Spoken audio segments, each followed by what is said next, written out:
калыптанган көз караштарды жоюу, кыялдарды ишке ашыруу, бирдей укук, бирдей мамиле. Аймактарда даярдалган теңдик уктуруусун сунуштайбыз. Кутман күн. Назарыңыздарда Талас ФМ жааматтык радиосунун алып баруучусу Айгүл Сакеева. Алимент деген сөздү укканда эле биз үй бүлөлөр урушуп талашып акча алганын элестетебиз.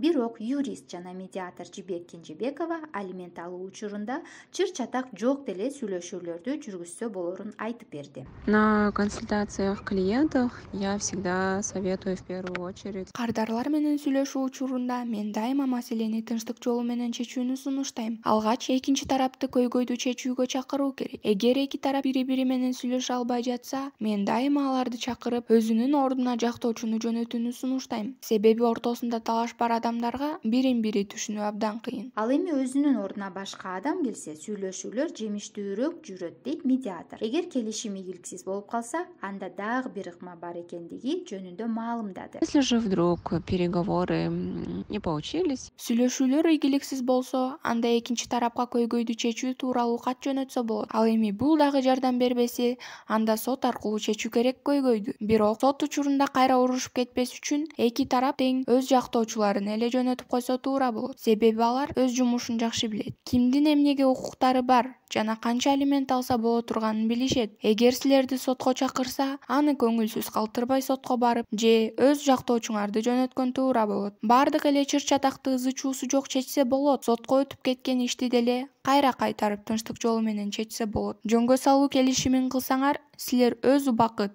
акча жана нервтерди сактап каласыңар. Жибектин айтымында сот чечими бат эле болот. Эң оор нерсе бул чечимдин негизинде ишти аткаруу. Аны башка органдар жүргүзөт. после вступления решения суда в силу, Соттун чечими чыккандан кийин арыз берүүчү, сот аткаруучулар кызматы кайрылат. Алар алиментти алганга жардам берет. Бирок көп учурда адамдар алимент төлөгүсү келбейт. Бул чоң көйгөйдү жаратат. Негизи ар бир ата-эне өз баласын өстүрүүгө милдеттүү. Аны жарык дүйнөгө алып келген соң жоопкерчиликтүү мамиле жасоо керек экендигин жактоочу белгилеп кетти. ну, в первую очередь это Эң алгач адамдар аң сезимдүү, жоопкерчиликтүү болуш керек. Үй бүлөнү ойлонуп куруу абдан маанилүү. Эгер ата-эне ортосунда келишпестик болбосо, баары бир балага жоопкерчилик менен карап, анын келечегин ойлоо керек. Эгер үй бүлө эки жолго түшүп ажырашуу болгон болсо, баланы өстүрүү, анын келечеги үчүн керектүү каражат менен камсыз кылуу маанилүү. Баланын жаркын келечеги үчүн ата-эне бири-бири менен чыр чатаксыз баарлашканы зарыл.